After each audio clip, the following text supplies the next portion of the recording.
Ce matin, à Jésus, à Jésus, à Jésus. Est-ce qu'il y a quelqu'un qui a de l'argent dans sa poche ce matin? À Jésus, à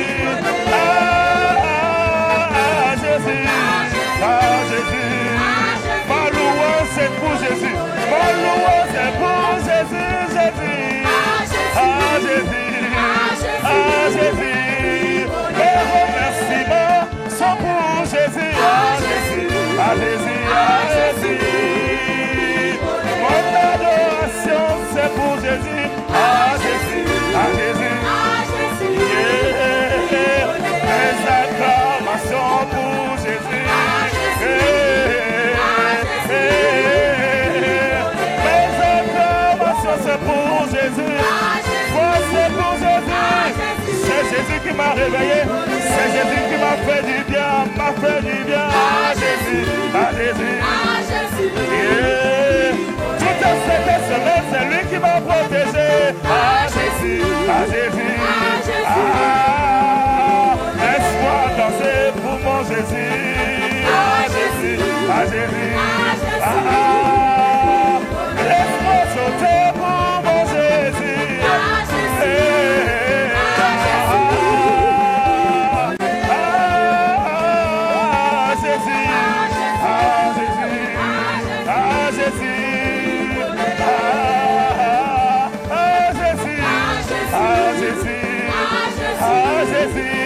Une dernière fois, à Jésus, à Jésus.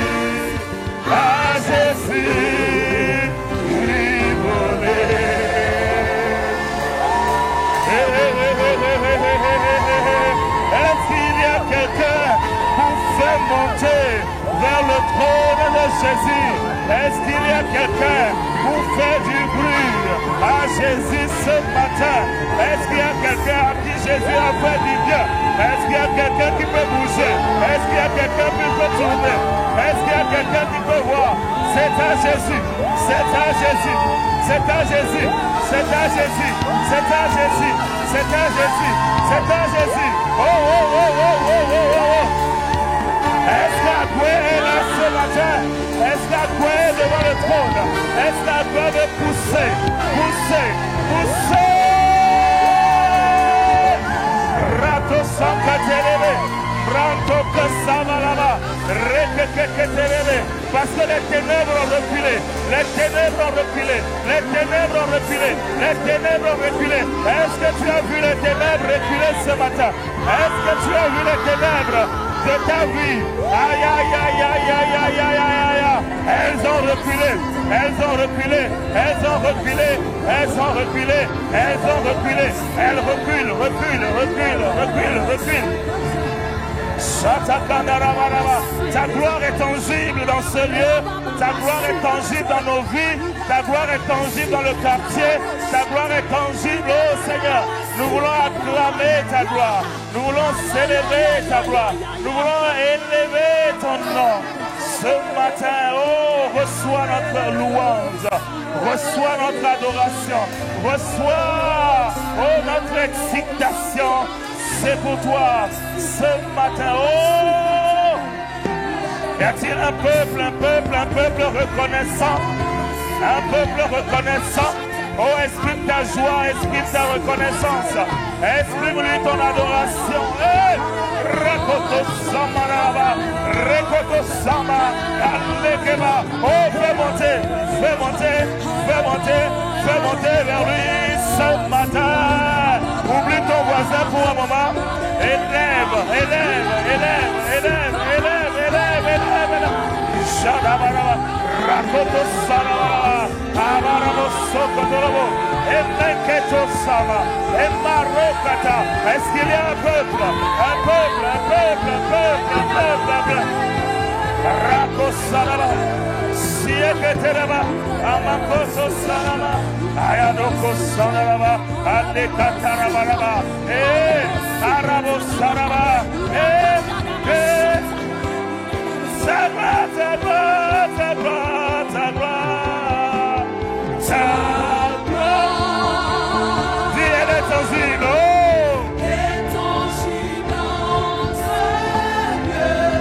Nous croyons que de grandes choses ont arrivé. Oh, le surnaturel est là. Rakoto Sabara. Yeah. Ta gloire, ta gloire, ta gloire, ta gloire, ta gloire. Elle est tangible dans ma vie. Je crois que de grandes choses vont m'arriver dans le nom du Seigneur. De grandes choses vont m'arriver.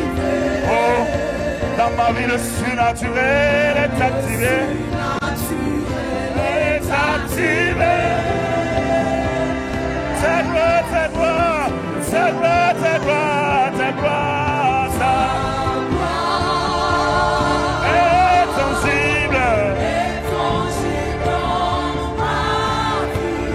Je crois que de grandes choses vont m'arriver. De grandes choses vont m'arriver. Le surnaturel est activé. Est activé.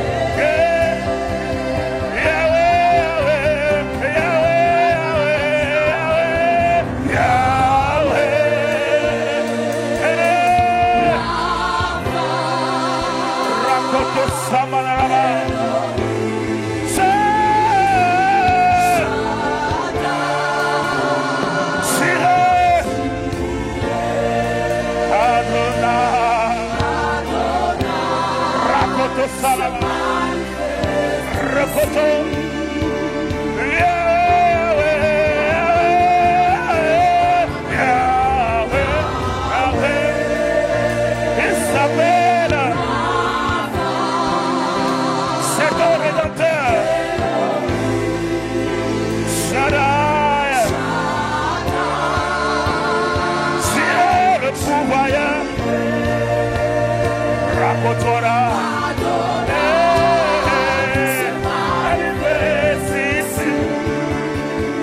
Yahweh, Yahweh, Yahweh, Yahweh. Il s'appelle celui qui est au-dessus de tout. Son nom, Jireh le pourvoyeur, se manifeste ici.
Appelle sa provision.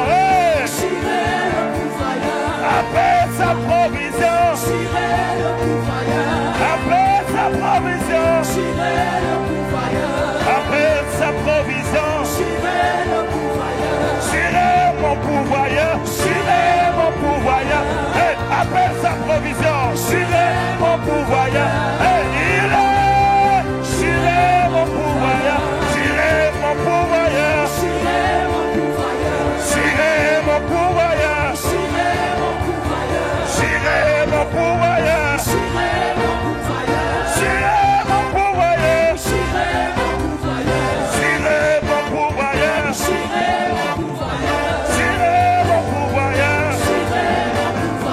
Jireh mon pourvoyeur. Rafa mon guérisseur. Rafa mon guérisseur. Rafa mon guérisseur. Rafa mon guérisseur. Ici mon protecteur. Ici mon protecteur. Ici mon protecteur. Ici mon protecteur.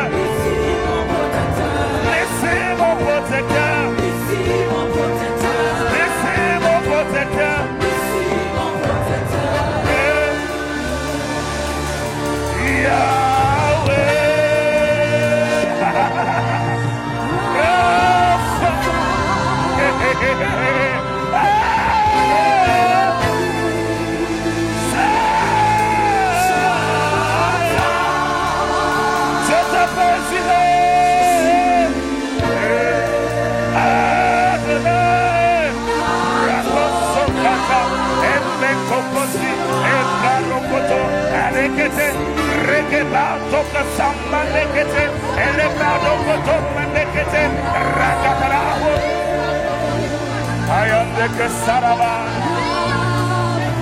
Reketon de Sokotolobo,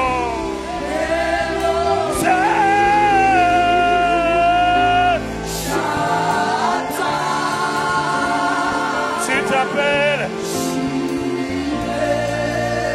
Adonai.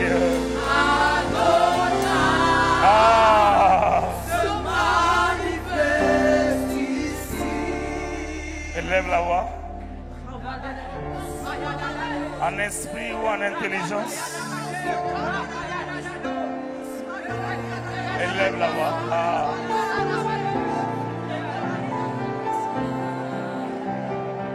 Andosiada.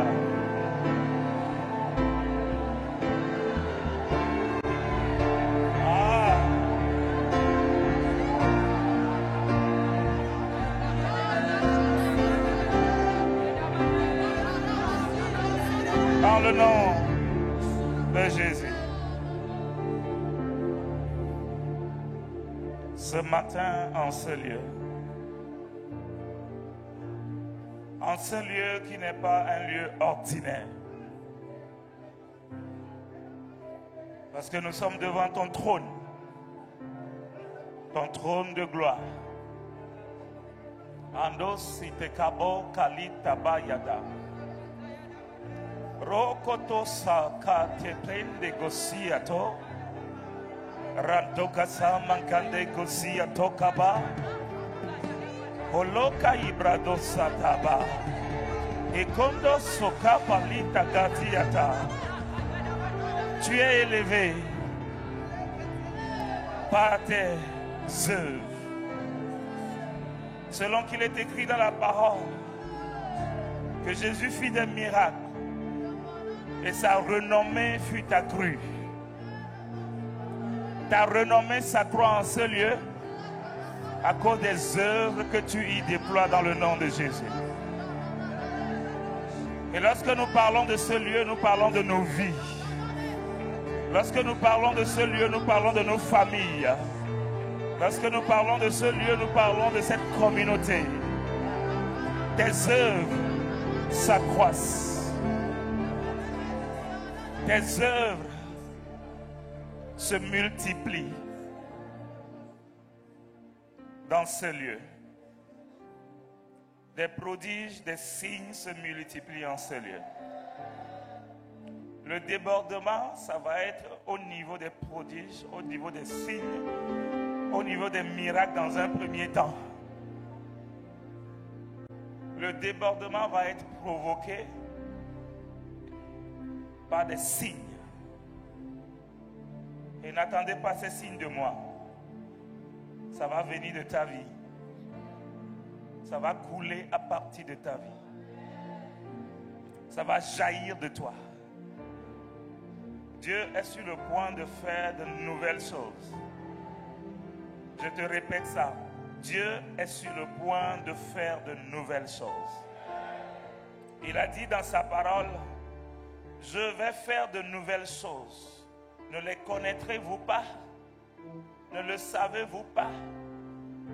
Ne sentez-vous pas que le temps est arrivé où je vais faire de nouvelles choses? Ne le voyez-vous pas? Ne le pressentez-vous pas? Prépare-toi, peuple de Dieu. Dieu est sur le point de faire de nouvelles choses. Un vent nouveau souffle. Et ce vent apporte de nouvelles choses. C'est comme un long moment de sécheresse. Et lorsque le temps va changer, la pluie va venir. Et la pluie qui vient annonce une nouvelle saison. Et vous allez remarquer que lorsqu'il pleut, après une longue sécheresse, le vent frais, l'air frais qui vient après la pluie, tout le monde peut le sentir dans ses narines. Tout le monde peut sentir ça. Et c'est ce que je sens maintenant dans l'esprit. Je sens un vent frais après une pluie. Un vent frais. Je peux le sentir dans ta vie. Je peux le sentir dans ta vie. Lève tes mains avec moi si tu le peux. Père, nous nous ouvrons à cette nouvelle saison. Cette saison de débordement qui sera précédée par des signes, des miracles, des prodiges, qui sera précédée par tes hauts faits, des choses qui vont étonner le monde, des choses qui vont étonner notre entourage, des choses qui vont étonner la communauté, des choses qui vont étonner le quartier.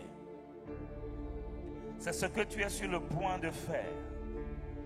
Nous te demandons la grâce de la préparation, la grâce de l'anticipation, la grâce de l'ajustement, la grâce du redimensionnement.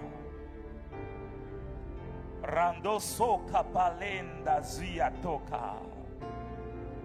La grâce d'élargir l'espace de nos tentes.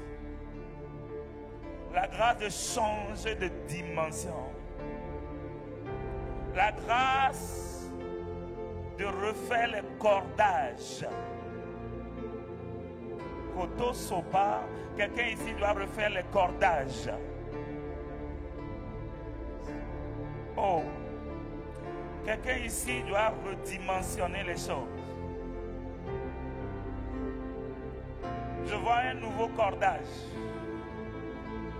Nouveau cordage. On avait laissé les cordes avant. On avait mesuré. Mais Dieu dit de mesurer encore. De mesurer à nouveau. Et de mesurer avec ambition. De mesurer avec un esprit d'élargissement. De remesurer les choses. Les choses doivent être remesurées. Parce que les anciennes mesures ne peuvent plus vous contenir. L'ancien capital de ton entreprise ne peut plus supporter le poids qui arrive.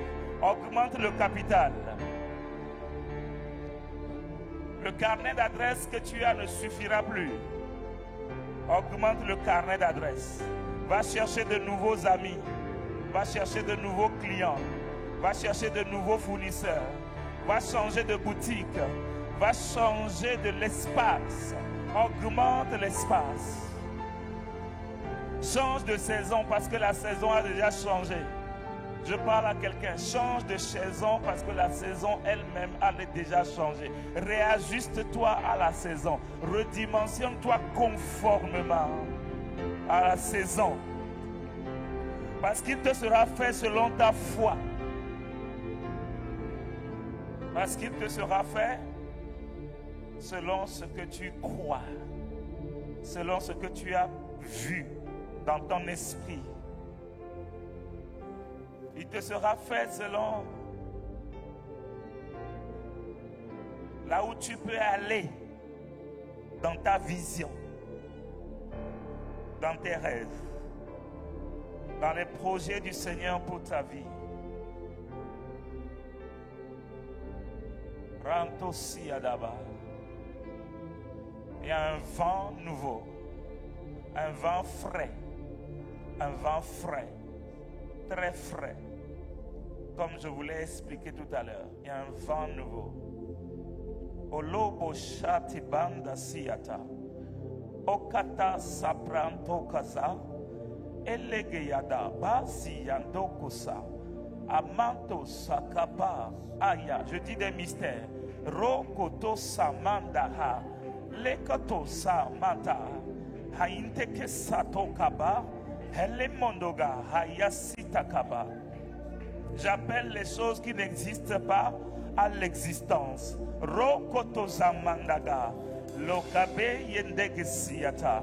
J'appelle de nouvelles choses à apparaître dans le ciel, dans les cieux. Je vois, j'appelle de nouveaux signes.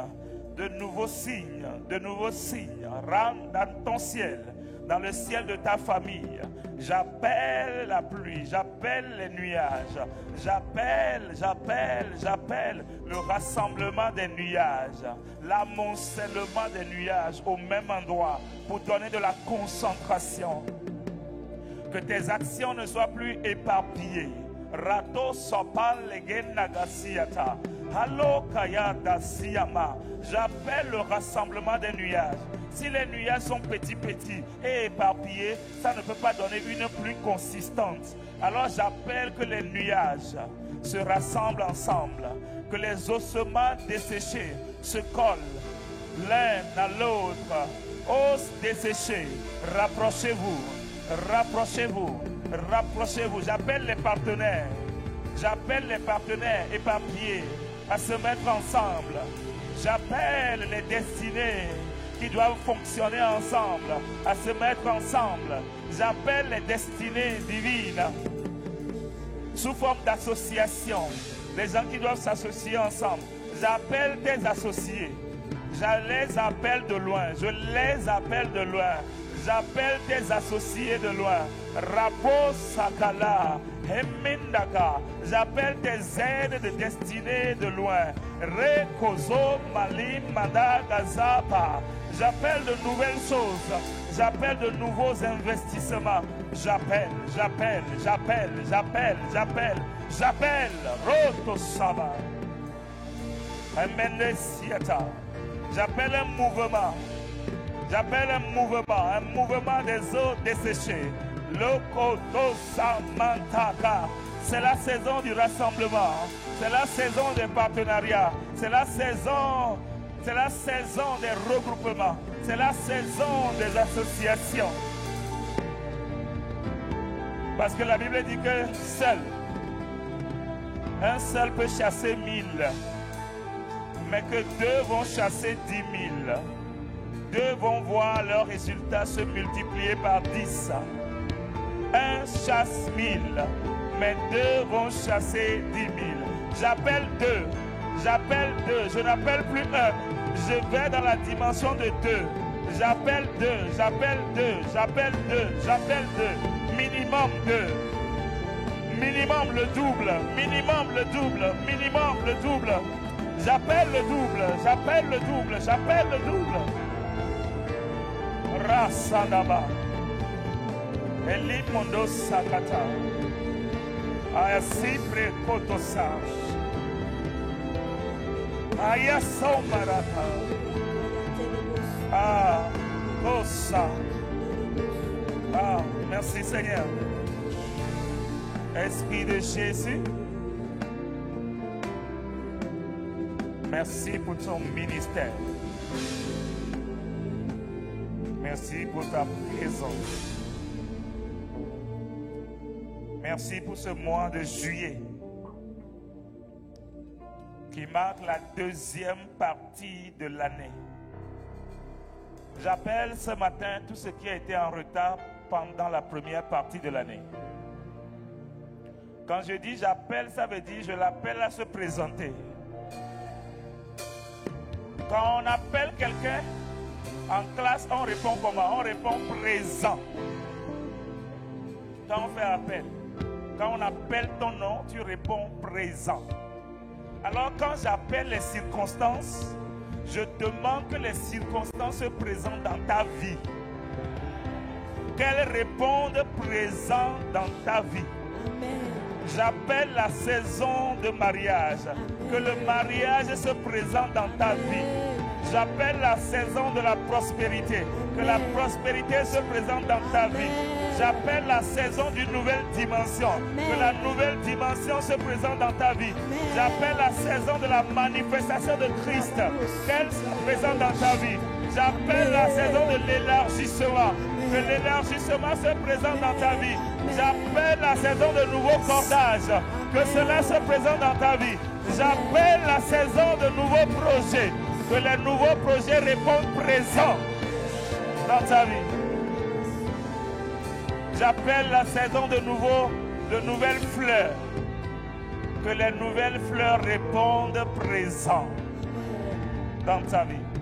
Parce que des fleurs vont sortir des fruits. Et des fruits vont sortir des richesses. Des fruits vont sortir des provisions pour l'avenir. Olota bashatada, Raimondo Kaza, Alia Rosa, Matakasa, Yamanaba. Yes, Lord. Yes, Lord. Donnez-moi de la musique. Ranto si palondaha.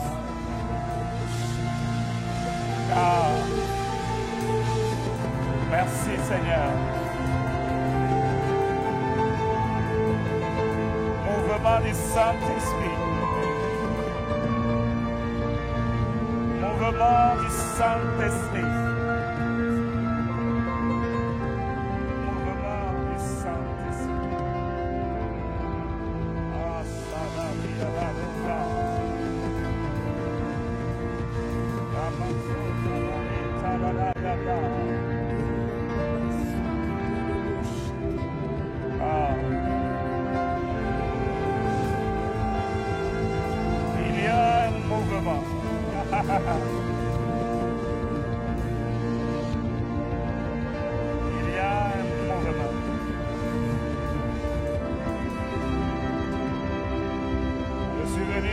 C'est un mouvement.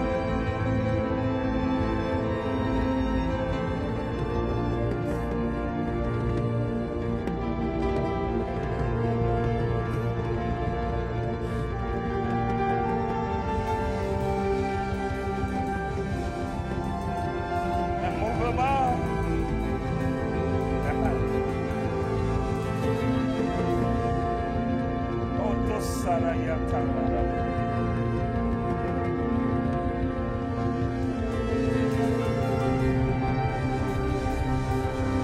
De nouvelles alliances. De nouvelles alliances. De nouvelles alliances. J'appelle de nouvelles alliances. Allo Santa Taba. Rassemble que tu y as. Oroma Satabele de Brandaka. Soto Kabalidaba.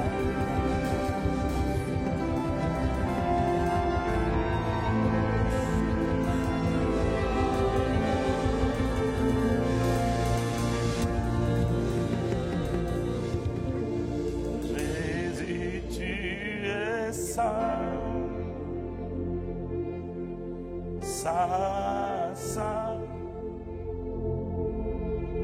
éternel Dieu, tout-puissant, digne l'agneau, Akoso bali daga saprata ga yatadaba.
Yes,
Je dis amen à la prophétie. Amen à la prophétie. Amen à la saison nouvelle. Amen à ce que Dieu veut faire. Amen, amen, amen. Amen, amen, amen, amen. Amen, amen, amen, amen.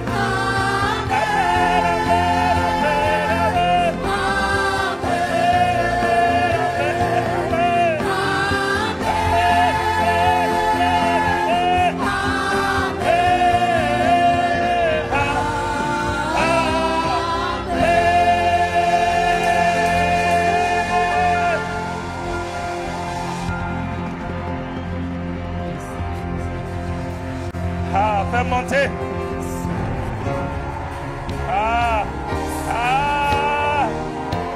Recoto sabarabara. Aragosa. Hey. Asacabena, lera, lera. Amen, amen. Amen, amen. Amen, amen, amen, amen. Amen, amen.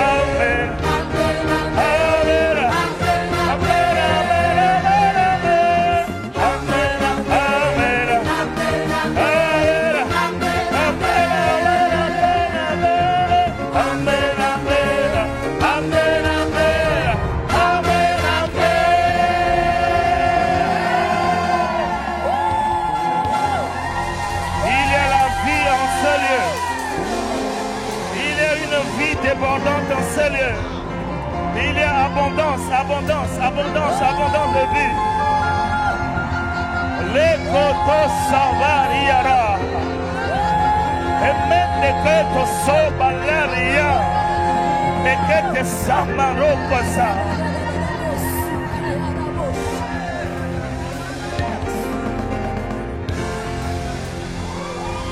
Rossiadaba.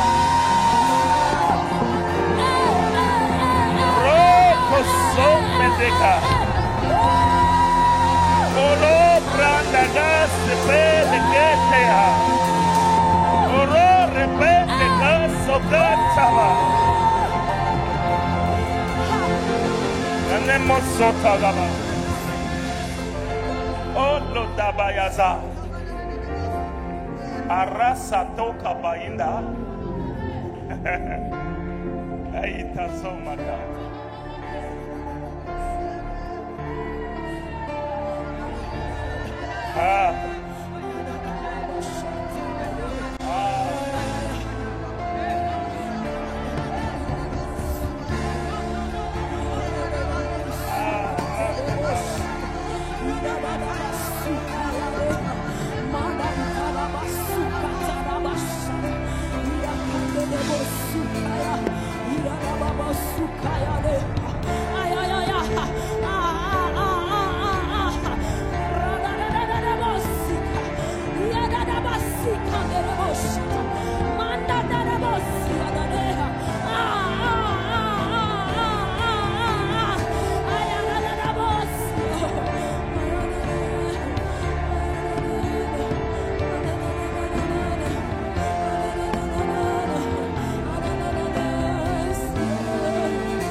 Dans le glorieux nom de Jésus le Christ,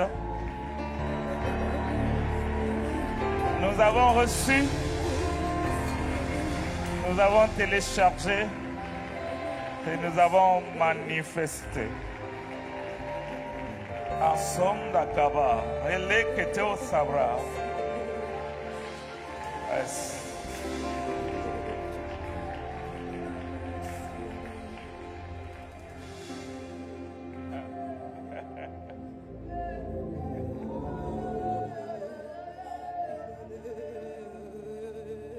Au village,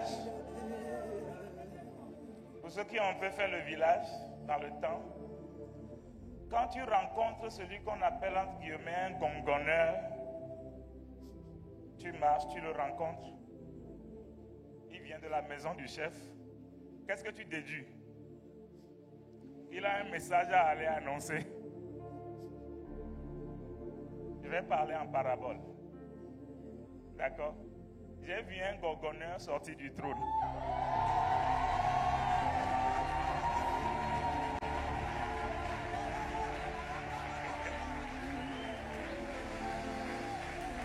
J'ai vu un gongonneur qui est sorti du trône. Donc, je m'attends à un message. Et ce Dieu que nous adorons ne donne pas de mauvaises nouvelles. Il a dit, je connais les projets que j'ai formés pour vous. Ce sont des projets de paix, shalom, et des projets de bonheur.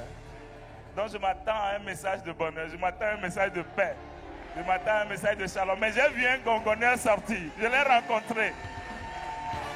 Je l'ai rencontré. Je l'ai rencontré. Sato Kaba. La saison demande que je parle beaucoup en parabole. Donc souffrez que je parle en parabole. D'accord? Les prophètes de l'Ancien Testament, ils parlaient, mais ils ne savaient pas ce de quoi ils parlaient. Mais ils parlaient quand même. Vous imaginez Daniel qui parlait de la venue de Jésus et de la fin des temps qui n'est pas encore arrivée. En son temps-là, quand il parlait de ça, il comprenait quoi? Il ne pouvait rien comprendre, mais il a parlé quand même.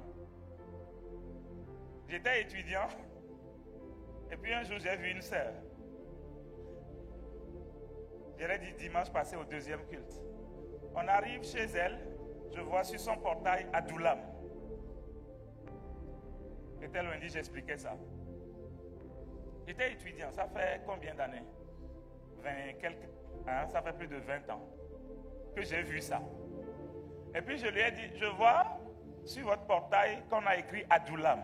Adoulam dans la Bible, c'est un lieu de refuge. Quand on te chasse, tu viens à Adoulam, ton ennemi ne peut plus te chasser, il retourne. C'est comme aujourd'hui, on va parler de l'ambassade des États-Unis où les gens, pour certaines raisons, ils peuvent se réfugier là-bas quand ils sont poursuivis peut-être. Donc Adoulam, c'était un lieu comme ça, on l'appelle caverne, c'est une caverne en Israël. On peut te pourchasser même si tu es criminel. On peut te pourchasser. Dès que tu rentres dans Adoulam, ton ennemi doit retourner à la maison. Il ne peut plus te poursuivre. Que quelqu'un reçoive l'onction d'Adoulam ce matin. Que tu rentres dans une saison de refuge, de repos, où tout ce qui te pourchassait, tout ce qui te tourmentait, tout problème qui te dérangeait retourne à la maison et ne te poursuive plus dans le nom de Jésus. J'annonce la cessation des combats. J'annonce l'arrêt des poursuites. J'annonce l'arrêt des persécutions. J'annonce l'arrêt des réclamations sataniques. J'annonce les persécutions des autels sataniques. Tu rentres dans ton Adoulam et tu vis ton refuge. Quand j'ai dit à cette sœur-là, j'ai vu Adoulam. La dernière fois, elle vient me voir pour me dire, tu te rappelles? Il y a 20 quelques années, tu as dit Adoulam. Je viens de recevoir le projet. Et le Seigneur m'a parlé du projet. Et on va transformer la maison. Et la maison deviendra un lieu qui va signifier Adoulam pour des gens. Comment pourrais-je savoir que parlant à une étudiante, moi-même étudiant, que plus de 20 ans après, ça arrive à l'accomplissement? Quand Dieu parle, il faut juste parler. Celui qui veut croire, croit. Celui qui ne veut pas croire, ne croit pas. Mais dans tous les cas, il te sera fait selon ta foi. Dans tous les cas, il te sera fait selon ta foi. Et ce matin, je n'ai pas un message, mais j'ai une prophétie à donner. J'ai des messages à annoncer. Il y a des choses à prédire. Il y a des choses à annoncer dans ta vie, dans ta famille, dans ta carrière, dans tes projets. J'ai des choses que Dieu m'a mis à cœur d'annoncer. Je vais te partager ça tout à l'heure. Mais sois attentif, parce que dans tous les cas, il te sera fait selon ta foi. D'accord? Dans tous les cas, il te sera fait selon ta foi. Moi, je ne force pas les choses, mais je parle. Celui qui veut croire, croire. Parce que je sais que quand je parle, ça ne vient pas de moi. Donc, je ne porte pas la responsabilité. Ma responsabilité, c'est de parler. Tôt ou tard, ça va arriver. Même si c'est 50 ans après, même si c'est 100 ans après. Si Jésus t'aide à venir, si ça vient de lui, cette parole, ça va arriver. L'une des manières qu'on reconnaît une vraie prophétie, c'est son accomplissement dans le temps. Seigneur, merci pour le message que tu nous as donné ce matin. Prépare nos cœurs à recevoir et à agir selon ces messages. Dans le glorieux et le merveilleux nom de Jésus le Christ, nous avons prié et nous avons reçu avec action de grâce. Amen, amen. Est-ce que tu peux faire un large sourire à ton voisin de gauche, ton voisin de droite pendant que tu te rassois? Est-ce que nous pouvons acclamer le Seigneur pour la chorale, pour le service? Que Dieu vous bénisse. Que le Seigneur soit avec vous. Alléluia. Nous voulons rendre grâce à Dieu pour la journée d'hier. Notre foi médicale a enfin tenu ses promesses. Et toute la journée d'hier, nous étions ici, certains à 5 heures du matin, et on a terminé après 22 heures. On a terminé après 22 heures. Je veux rendre grâce à Dieu pour la tenue de cette foi médicale. Est-ce que la régie peut nous donner un petit récap de ce qui s'est passé hier? Hello. J'espère que vous allez bien.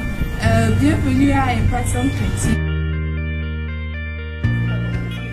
L'Église, en tant que corps du Christ, est appelée non seulement à nourrir les âmes, mais aussi à prendre soin des corps.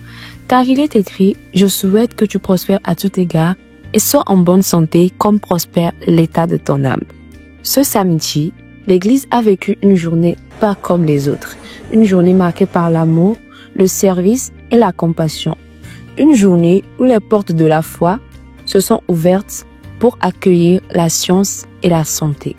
Dès les premières heures du matin, les bénévoles étaient déjà à l'œuvre.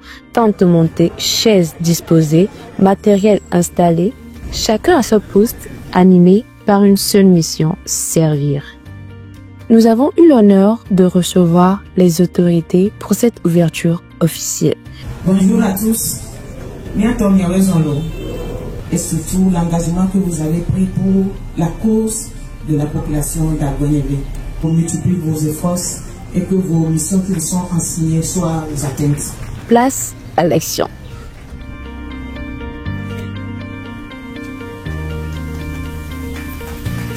Tout a commencé par l'animation d'un atelier de sensibilisation autour de l'hémorroïde, des plaies et d'autres maladies. Tout au long de la journée, des centaines de personnes ont été accueillies et orientées vers différents stands médicaux. Consultation générale, prise de tension artérielle, dépistage, conseils, prévention et analyse visuelle. Un stand de prière d'intercession a également été érigé pour prier pour les patients. Loin d'être un simple événement médical, cette foire a été un espace de soins, mais aussi d'espoir. Des corps ont été soignés, des cœurs ont été touchés, et le témoignage du Christ vivant s'est incarné dans les actes posés en ce jour. Merci à l'équipe médicale, merci aux bénévoles, merci aux organisateurs et merci à tous ceux qui ont répondu présent. Ensemble, continuons d'agir, t'as servi Dieu, c'est aussi servir l'humanité.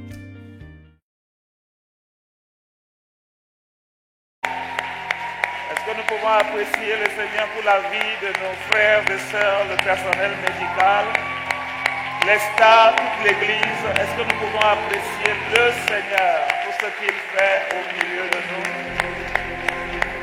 Alléluia. Amen. Seigneur, nous te rendons grâce pour cette foi que tu as rendue possible. Nous savons que ce ne sont que de faibles commencements, mais que tu nous emmènes quelque part. Ce matin, nous prophétisons que nous te resterons fidèles en toute saison et que cette œuvre qui a commencé petitement va grandir et va prendre le Togo entier, va prendre le monde entier l'Église va déployer une puissance de provision extraordinaire pour apporter la vie, l'amour, la santé, la nourriture partout où il y aura besoin. Je te demande de transférer les richesses du monde à l'Église. En tout cas, Aguelo Gopé est prêt. Envoie-nous les richesses. Nous voulons sortir faire du bien. Envoie-nous les hommes, envoie-nous les matériels, envoie-nous la logistique. Nous voulons faire plus pour ta gloire. Merci, Papa. Dans le nom de Jésus le Christ, nous avons prié et reçu avec action de grâce. Amen, amen, amen. Merci de vous rasseoir. Je suis très reconnaissant pour cette activité qui a eu lieu hier. Et selon ce que le Seigneur nous disait vendredi soir ici, je suis juste un peu sous le choc par rapport à ce que le Seigneur a dit vendredi. Vendredi, j'annonçais à la fin de la prière que je voyais des camions positionnés qui partaient pour des campagnes comme ça. Mais beaucoup de camions, avec beaucoup de missionnaires, des gens qui sortent pour aller de village en village, apporter des solutions aux gens. C'est ce que le Seigneur m'a montré vendredi. Et je le crois, d'accord? Je ne sais pas comment ça va se faire, mais je le crois. Et je demande à l'Église de s'attacher à ce que Dieu dit. Nous devons être une Église différente. Nous devons être une Église extraordinaire. Nous devons être une Église à la hauteur des plans que le Seigneur a prévus pour nous. Ne nous minimisons pas, Dieu nous emmène quelque part. Je ferme la parenthèse. Amen. Ce matin, j'ai juste un message prophétique à partager avec vous. C'est dans Isaïe 54, verset 2, qui dit « Élargis l'espace de ta tente, qu'on déploie les couvertures de ta demeure.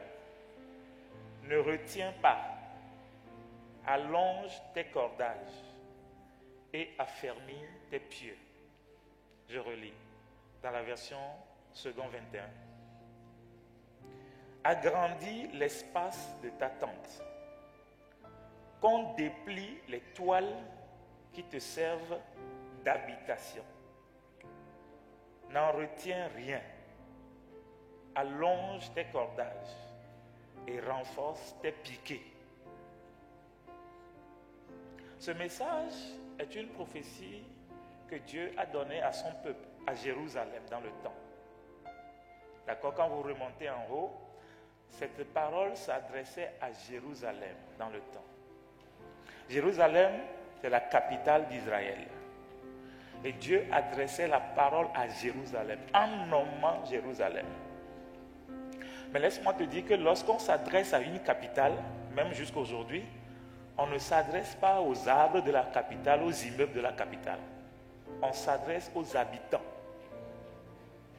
Si on dit par exemple que Lomé, d'accord, sur le plan international, quand on nomme Lomé, on nomme les Togolais, tous les Togolais. D'accord? Si on dit Lomé a diminué le prix du carburant, qu'il en soit ainsi dans le nom de Jésus. Ah, tu as compris le message, non? Voilà. Et le courant. Lomé a diminué le prix de l'électricité. Vous voyez ça? Donc quand on s'adresse à Lomé, tu comprends qu'on s'adresse à toi. On ne diminue pas le prix de carburant pour qui d'autre que toi. C'est pour ta poche. C'est ta poche qui sera touchée. Donc c'est de cette manière que Dieu aussi s'adressait à Jérusalem, comme il s'adresse ce matin à Agoué. Oh, tu n'as pas bien entendu. J'ai dit comme il s'adresse ce matin à Agoué. Quand on parle d'Agoué, on ne parle pas des murs d'Agoué, on ne parle pas des arbres d'Agoué. On parle d'abord de toi qui es habitant d'Agoué. Moi, je parle d'Agoué, c'est juste symbolique, d'accord? Ça veut dire au-delà d'Agoué. Donc, si tu viens de Baguida, il n'y a pas de problème. Tu es dans Agoué. Parce que tu es à Agoué ce matin, ou bien tu es connecté au son d'Agoué ce matin. Donc, cette parole est pour toi. Donc, Dieu s'adressait à Jérusalem. Et il dit à Jérusalem, fais 5 choses. Fais 5 choses. La première chose que tu fais, élargis, agrandis l'espace que tu occupes. Agrandis ça. Agrandis ça. C'est comme on dit ici à ICC, à Gologopé, agrandis ton immeuble. Vous voyez ça? Agrandis ça. Ça veut dire quoi? Je ne sais pas combien de mètres ça fait, combien de mètres ça fait, je ne sais pas en termes de mètres carrés, combien il y a d'espace ici. Mais quand Dieu dit agrandis l'espace, élargis l'espace, donne du surplus, va au-delà. C'est la première chose qui est dite. La deuxième chose, on dit déplie, déplie, ou encore déploie. Il faut déployer. Hier, quand on a fini, le service prestataire qui a mis les tentes ici était arrivé et ils ont démoli les tentes. J'ai vu une scène qui m'a émerveillé. J'ai vu des employés très rapides en activité. Et quand ils déployaient les tentes, les bâches qui servaient de couverture, il y a un employé là-bas, un employé ici. Supposons que la bâche s'est étendue sur toute cette chair. Il y a un qui est ici, l'autre au bout. Ils prennent l'autre bout, ils marchent, ils déposent sur ce bout.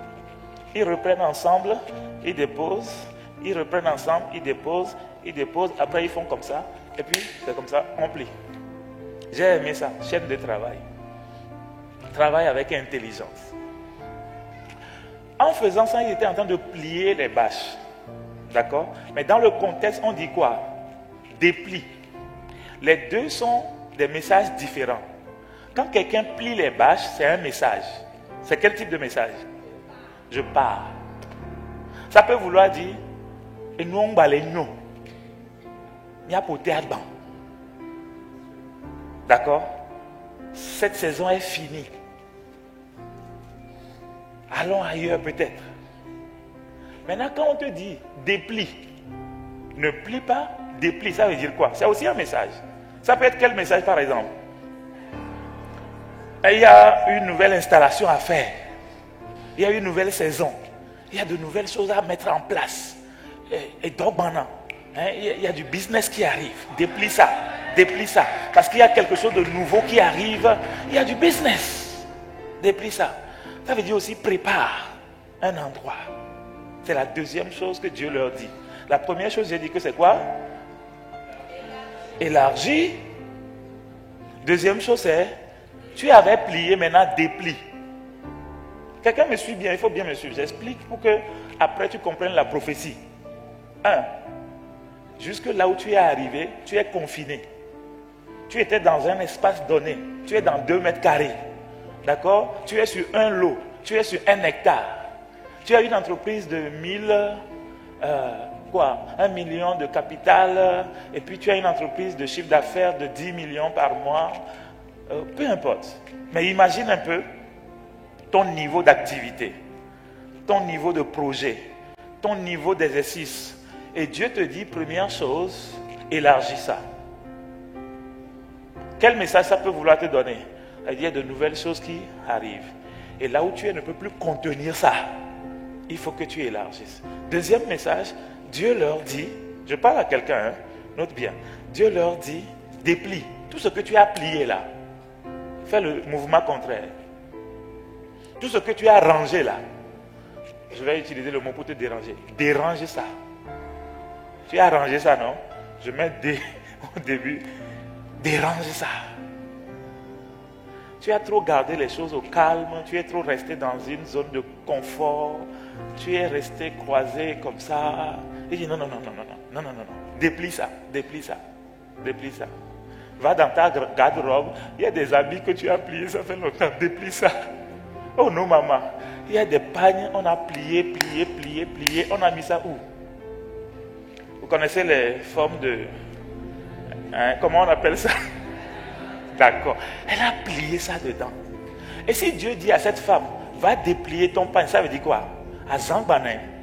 Oui, parce que les pagnes que nos mamans mettent là-bas, là, c'est pour les grandes occasions.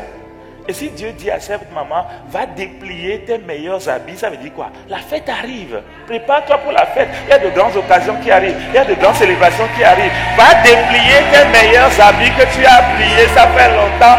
Va les déplier. Certains ici, tu l'as tellement plié, ça fait longtemps que Il y a même des fourmis, des bestioles qui sont allées faire des nids dedans, faire œufs dedans et ont multiplié leurs enfants. Quelqu'un se souvient de ça, non? Si le panier est blanc, tu vas voir qu'il va avoir des taches dedans parce que c'est plié, ça fait longtemps. Dieu dit ce matin à quelqu'un, va déplier les choses. Troisième chose que Dieu dit, ne retiens pas. Ne retiens pas, ne garde pas. Ne sois pas en mode minima. Ne sois pas en mode non, on s'arrête. Ne sois pas en mode Tony a dit. Vous connaissez ça, non? Je fais le peu. Je fais le peu. Je fais le peu seulement. Hein, si on trouve de quoi manger, si on trouve un peu, si on gère un peu, c'est suffisant, je fais le peu. Dieu dit non, change de mentalité. Troisième chose que Dieu dit ici, quatrième chose plutôt, c'est allonge. Allonge. Allonge. Allonge. Il y a des choses qui ne sont pas aussi larges. Il y a des choses qui vivent dans une certaine limitation. Mais à l'intérieur de ces choses, il y a du potentiel de déploiement, de potentiel de développement. Allonge ça. Allonge ta vision.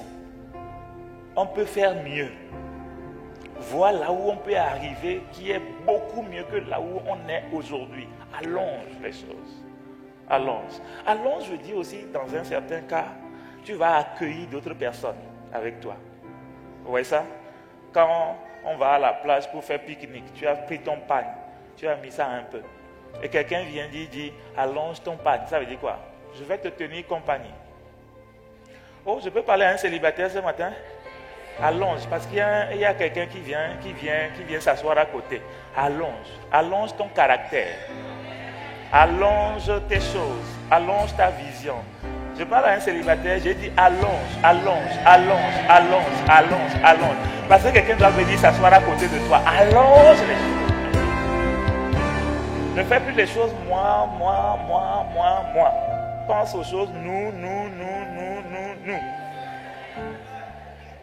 Les nous commencent par 2. Le moi s'arrête à 1. Mais ne vois pas seulement 2. Vois d'abord 2, vois 3, vois 4, vois 5, vois 6, vois 7, vois 8, vois 9, vois millions, vois milliards, vois. Allonge, c'est ça allonge. C'est ça allonge. Tu es seulement en un seul endroit. Allonge veut dire va dans d'autres endroits aussi. Multiplie les endroits. Multiplie les projets. Varie les choses. Des fois, certains domaines sont bloqués. Allonge ta vision. Vois d'autres opportunités. Pendant que l'une est bloquée, je parle à quelqu'un, l'autre va s'ouvrir en attendant que ça se débloque là-bas. Mais quand ça va se débloquer, ça va faire une forme d'éclosion. Mais ne sois pas dans l'attentisme, en train d'attendre. Oh, on attend ici. Dieu dit non, ne fais pas l'attentiste. Allonge. Explore d'autres opportunités en attendant que la saison change, en attendant que les déblocages arrivent. Sois épanoui. Ne reste pas confiné. Ou bien n'accepte pas le confinement qu'on t'impose. N'accepte pas. Parce que la vie peut t'imposer des confinements. Dieu dit n'accepte pas ça. Sois en mode allongement. Vous vous rappelez quand Covid est arrivé dans ce monde, non? Confinement obligatoire dans tous les pays. Les uns beaucoup plus serrés, les autres beaucoup plus larges. D'accord? C'était imposé. Il y a des choses, tu ne peux pas les contrôler. Ça va s'imposer. Mais à l'intérieur, Dieu dit allonge. Dieu dit allonge. Là où il n'y avait pas fenêtre, là, fais fenêtre pour qu'il y ait plus de nouveaux vents. Ceux qui étaient en Europe, ils étaient beaucoup plus en souffrance parce qu'ils sont dans des immeubles comme ça, gratte-ciel. Et puis ton espace, c'est seulement le petit carré là. C'était un confinement difficile à vivre. Il faut faire des fenêtres, au moins de nouveaux vents qu'on rentre. Allonge. Lorsque Covid était arrivé, le Saint-Esprit me dit, va ailleurs. Tes activités sont bloquées, va ailleurs. Parce qu'avant Covid, je faisais beaucoup de formations en entreprise où on rassemblait des gens et je formais des gens, où je faisais beaucoup de team building. Mais quand Covid est arrivé, les bureaux étaient fermés, je ne peux plus avoir accès. Je n'avais pas encore digitalisé mes formations. Et Dieu me dit, va dans l'agriculture, va, allonge. Donc ça a été un nouveau domaine que j'ai ouvert en attendant que Covid passe et qu'on retourne en entreprise et que le cabinet reprenne ses activités. Le cabinet était en jachère ou bien les activités gelées. Dieu me dit, va explorer d'autres horizons. C'est comme ça que je suis allé dans l'agro-business. Vous voyez ça? Aujourd'hui, Covid est passé, les activités ont repris, mais au lieu que ce soit une entreprise, c'est devenu quoi? 2 entreprises. Allonge. Dieu dit à quelqu'un allonge. Je parle simple, en termes techniques, mais je préfère t'expliquer ça plutôt que d'être dans l'excitation. Je t'explique pour que tu comprennes. Et quand tu comprends, qu'est-ce que tu vas faire? Tu poses des pas. Tu poses des pas. Qui se rappelle? Il y a quelques mois, Dieu nous disait ici que la saison est favorable. Quelqu'un se rappelle? Lève la main si tu te rappelles. On avait précisé quoi? J'avais donné quelques exemples. C'était favorable pour quoi? Pour de nouveaux investissements. La saison est favorable pour la construction, les projets immobiliers. Dieu disait que la saison est favorable. Vous voyez ça? Quelqu'un peut l'entendre pour dire, lui il est qui? Il n'est même pas dans le BTP. Il n'est même pas si... Je parle de la part de Dieu. D'accord? Dieu a dit ça. Vous savez ce que j'ai fait? J'ai élargi mes tentes dans le domaine de l'agriculture. Mardi, on était au champ avec toute la famille et puis un voisin vient me dire, monsieur, vous avez tellement de récoltes cette année. Hein? Vous avez d'abondantes récoltes. Et il dit, non, on n'a pas de récolte. Toi, tu as semé au bon moment. Nous, on a semé plus tôt que toi et la sécheresse est venue gâter tout. Mais toi, tu as semé plus tard. Mais ta saison était la bonne et tu n'as pas eu de difficultés. Raison pour laquelle tu as d'abondantes récoltes. On causait juste, mais après avoir causé, l'Esprit me ramène la causerie. Et j'ai dit, Seigneur, merci, parce que tu m'as aidé à savoir faire les choses en leur temps. Et qu'en faisant les choses en leur temps, j'ai bénéficié des grâces des saisons. Pourquoi je dis ça? Vivre avec Dieu et vivre l'abondance, c'est savoir faire les choses quand Dieu le dit. Savoir croire quand Dieu dit que c'est cette saison. Savoir entendre ce que Dieu dit et demander l'intelligence des temps. Pour savoir quand je fais ci, quand je fais ça. Et même qu'est-ce que je dois faire. D'accord? Quand on dit que c'est la saison des pluies, ça ne veut pas dire que c'est toutes les semences qui vont prospérer. Il y a des saisons, ça va juste durer 2 mois. Il y a des saisons, ça va juste durer 3 mois. Mais qu'est-ce qu'on fait dans cette saison? Et quand on le commence, pour que la pluie ne manque pas après, ou bien pour qu'il n'y ait pas d'inondation. Et même s'il y a d'inondation, que la plante puisse subsister. Allonge. Allonge. Vois ailleurs, vois à côté, vois à gauche, vois à droite. Même, regarde même encore derrière. Il y a de nouvelles capacités en toi, il y a de nouveaux talents en toi, il y a de nouvelles possibilités qui vont s'offrir à toi. Mais toi, tu dois être dans la dimension allonge. Allonge, parce que Dieu va faire de nouvelles choses. La 5e et dernière chose que Dieu dit au peuple à Jérusalem, à Agoué ce matin, au Togo et au-delà du Togo, Dieu dit renforce, renforce, renforce les pieux. Ici, les pieux, une autre version dit les piquets. Les piquets. Je vous explique un peu le contexte. Dans le temps là, Jérusalem vivait une certaine instabilité totale. Lorsque vous retournez dans Ésaïe 33, vous allez voir la scène. Qu'est-ce que Jérusalem vivait? Jérusalem était une ville rétrécie en ce temps. Elle n'avait pas la dimension qu'elle a sur la carte du monde aujourd'hui. C'était une petite ville rétrécie. Rétrécie, pourquoi? Parce qu'il y avait beaucoup d'ennemis autour d'elle qui l'ont vraiment rétrécie. Ça ne couvrait pas tout Canaan que Dieu leur a donné. Au début, ils couvraient Canaan, mais les gens venaient prendre une partie. D'autres sont venus prendre une partie. La maladie prend une partie de ton argent. Tel projet vient, ceci. Donc Jérusalem s'est retrouvé rétréci. C'est pourquoi vous comprenez pourquoi Dieu lui dit premièrement, étant. Parce que tu es devenu trop confiné, tu es trop rétréci. Donc la ville vivait dans un sens de rétrécissement. C'était la première caractéristique avant cette prophétie. Je ne sais pas si quelqu'un est dans le même cas, où tu te trouves rétréci. Tes capacités sont diminuées. Tes finances ont chuté. Tes affaires ont chuté. Où les choses t'ont confiné. Avant, tu faisais beaucoup de choses. Maintenant, tu fais très peu de choses. Avant, ta santé te permettait de faire beaucoup de choses. Aujourd'hui, tu fais trop peu de choses. Parce que tu vis un certain rétrécissement. Deuxième chose que Jérusalem vivait, Jérusalem était une ville sous la terreur de ses ennemis, qui l'accablaient avec des taxes et des impôts. Comme ils étaient dominés, les ennemis imposaient un certain pourcentage de leur récolte à prendre. Si par exemple les ennemis disent, nous on prend 70%, vous prenez 30%. Ça veut dire que les habitants travaillaient beaucoup, mais jouissaient juste d'un peu. Ils ont fait 100%, mais ils ne jouissent que de 30%. Pourquoi? Les taxes et les impôts que l'ennemi les imposait étaient jusqu'à 70%. Ils étaient juste étranglés par les situations que les ennemis leur imposaient. Troisième circonstance dans laquelle Jérusalem se trouvait, c'est que les commerces avaient baissé les rideaux parce qu'il n'y avait plus les choses ne marchaient plus. Les toits étaient pliés.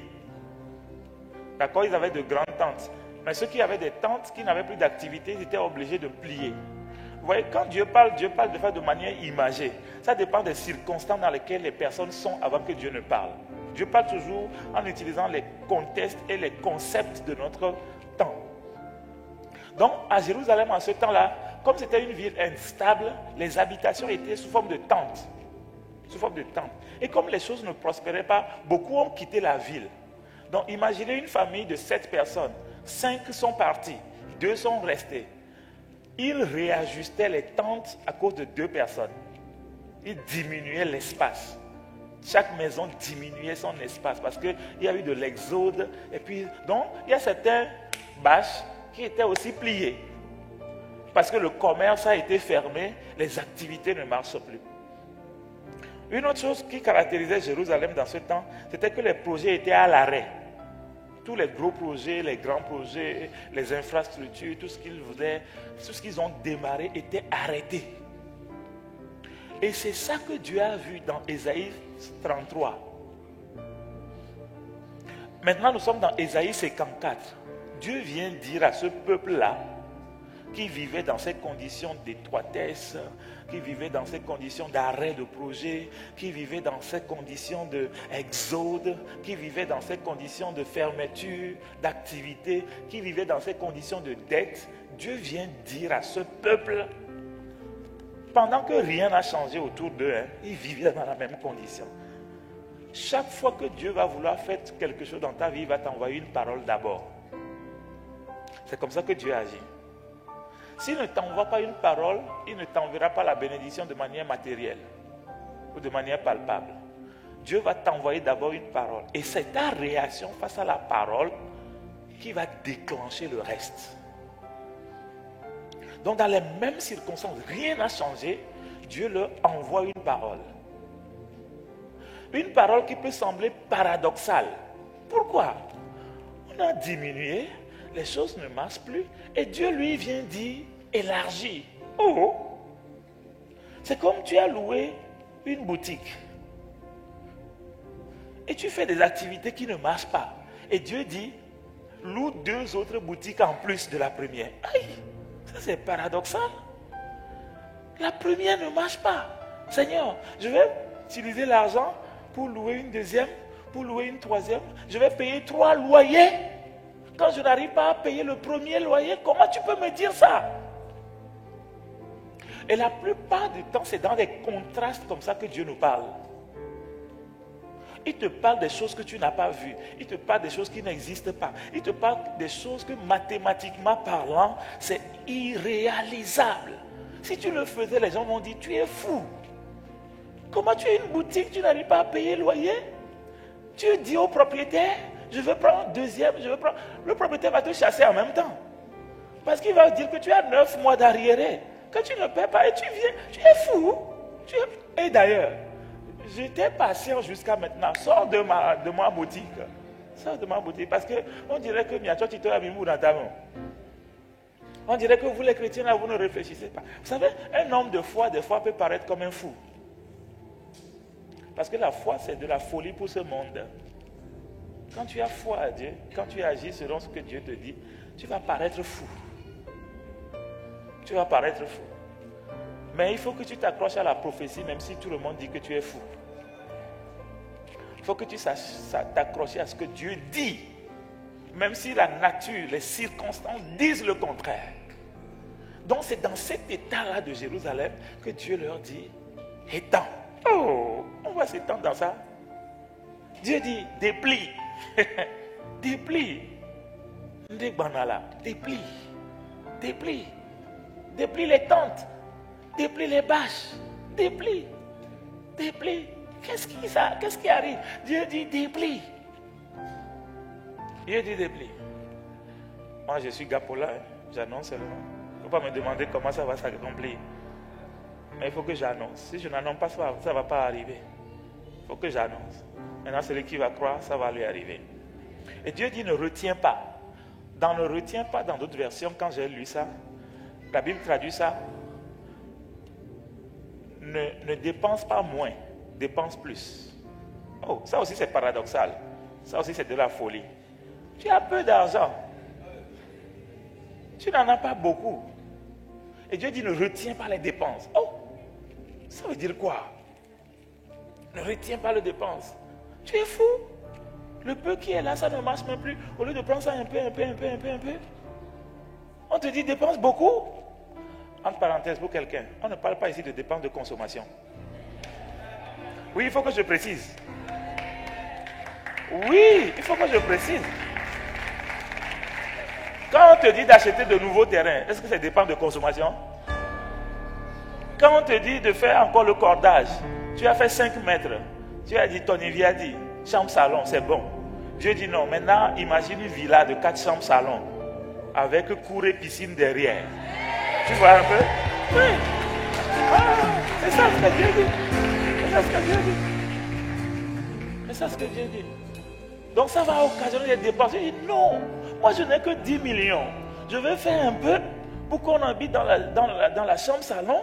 Mais Dieu me dit maintenant d'imaginer une villa de 4 chambres salon avec cour devant et puis piscine derrière. Vous imaginez l'argent? Les architectes et les ingénieurs, vous êtes là. Le budget va être multiplié par combien? Vous voyez ça? Et ça même peut-être à l'étage. Donc il faut même revoir la fondation, il faut revoir comment on va faire la dalle et tout. Donc ce n'est pas une question de 10 millions fois 2. Ce n'est même pas une question de 10 millions fois 3. Tu vas dans une multiplication exponentielle. Donc Dieu lui dit ça. Ça c'est cordage. Revoir les cordes. Dans l'ancien temps, on prenait juste les cordes. D'accord? Tu tiens là-bas, tu tiens ici, ça fait 5 mètres. Ça fait 4 mètres. Dieu dit revois ça. Revois tes 5 mètres de long, revois tes 4 mètres de large. Je parle à quelqu'un. Dieu dit revois ça. Revois le plan. Revois le plan. Revois le plan. Je peux te raconter une histoire personnelle. Il y a un temps, j'ai dit, il est temps maintenant qu'on construise une maison d'habitation. Et puis je demande à quelqu'un qui me fait un plan. D'accord? J'ai dit non, ça va coûter trop cher, le budget, etc., etc. 3 jours après, Dieu m'appelle dans sa présence. Et oui, that's toi, c'est toi qui vas construire la maison. Quelqu'un veut t'offrir maison. Et toi, tu dis, un peu seulement. Un peu, c'est toi, ton budget. C'est toi ta poche. J'étais là comme ça. Seigneur, cette histoire-là est vraie. Parce que dans ma tête, c'est moi qui vais construire. Avec mes disponibilités. Mais Dieu dit, je veux te donner une maison. Et moi, je veux te donner une maison. Et toi, tu fais le plan petit. Et tu fais le plan rétréci. Tu n'as pas la foi. Tu n'as pas la foi. Tu n'as pas confiance en ma richesse. Tu as confiance en ton compte bancaire. J'ai rappelé ceux qui ont fait le dessin. J'ai dit, refaites le dessin. Refaites le dessin. J'ai un bailleur de fonds, un financeur, qui a voté la maison. Donc je veux une maison ambitieuse. Je veux une maison ambitieuse. Je veux une maison ambitieuse.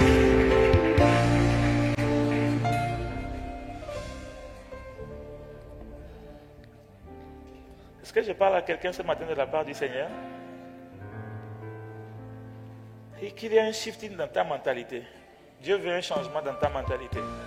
En fait, tu es en train de confiner Dieu. Tu es en train de mettre Dieu dans ta bouteille. Tu es en train de mettre Dieu dans ton petit espace. Et Dieu dit, ton petit espace est devenu trop petit. Il est vrai que ce sont les temps, les circonstances qui te l'ont imposé comme ça. Il est vrai que ce sont les affaires ou les changements qui te l'ont imposé.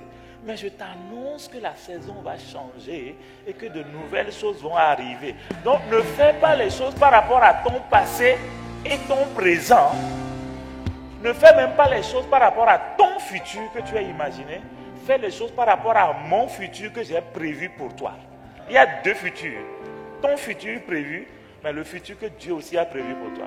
Il dit, ne le fais pas par rapport à ton futur, fais-le par rapport à mon futur. Parce que je connais les plans que j'ai formés pour vous. Je connais ça. Je suis un architecte. Je maîtrise ça. Je sais ce que je suis capable de faire. Je sais comment je peux changer les vents. Je sais comment je peux changer les circonstances. Je sais. Ils sont en train de prévoir. Dieu dit prévoir.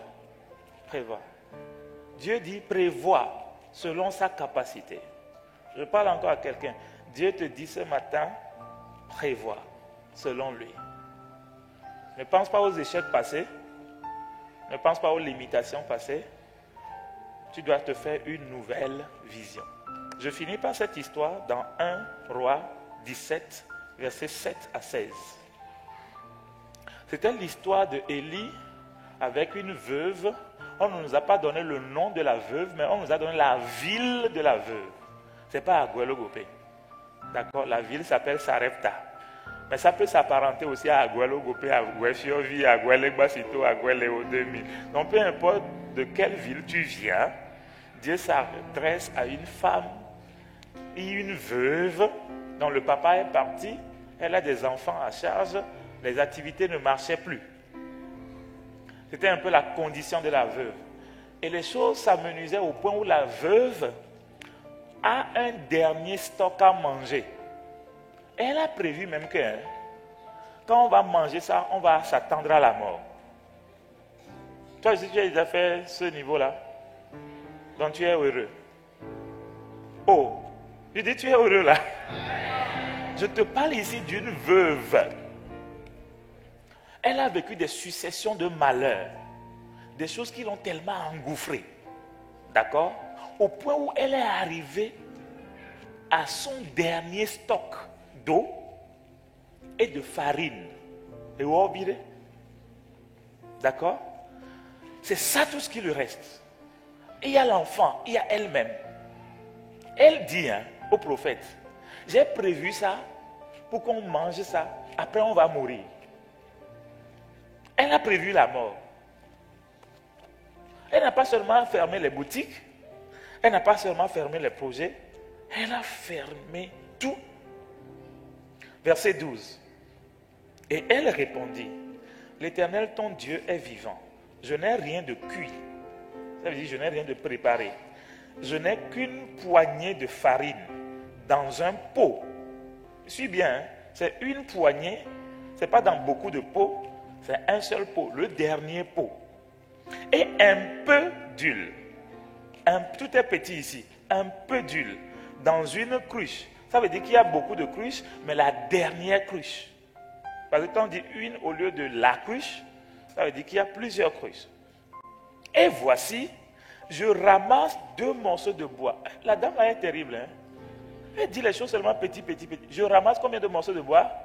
Est-ce que 2 morceaux de bois peuvent faire préparation à la cuisine? Un morceau de bois comme ça, un morceau de bois. Ça veut dire quoi? Elle va casser ça un peu. Elle va faire un petit feu de 2 minutes, 3 minutes. Dès que le feu finit, là même la nourriture est finie. La nourriture même ne demande pas beaucoup de feu. Donc elle a pris seulement 2 morceaux de bois. Suis l'histoire. Et elle dit, puis je rentrerai et je préparerai cela pour moi et pour mon fils. Nous mangerons, après quoi nous mourrons. Elle a tout prévu. Jusqu'au futur. Mais elle n'a pas prévu le futur selon Dieu. Elle a prévu le futur selon ses circonstances. Elle a prévu le futur selon ses malheurs. Elle a prévu le futur selon ses limitations. Nous mangerons le dernier repas, après quoi sommeil n'a qu'à venir nous prendre et qu'on ne se réveille plus.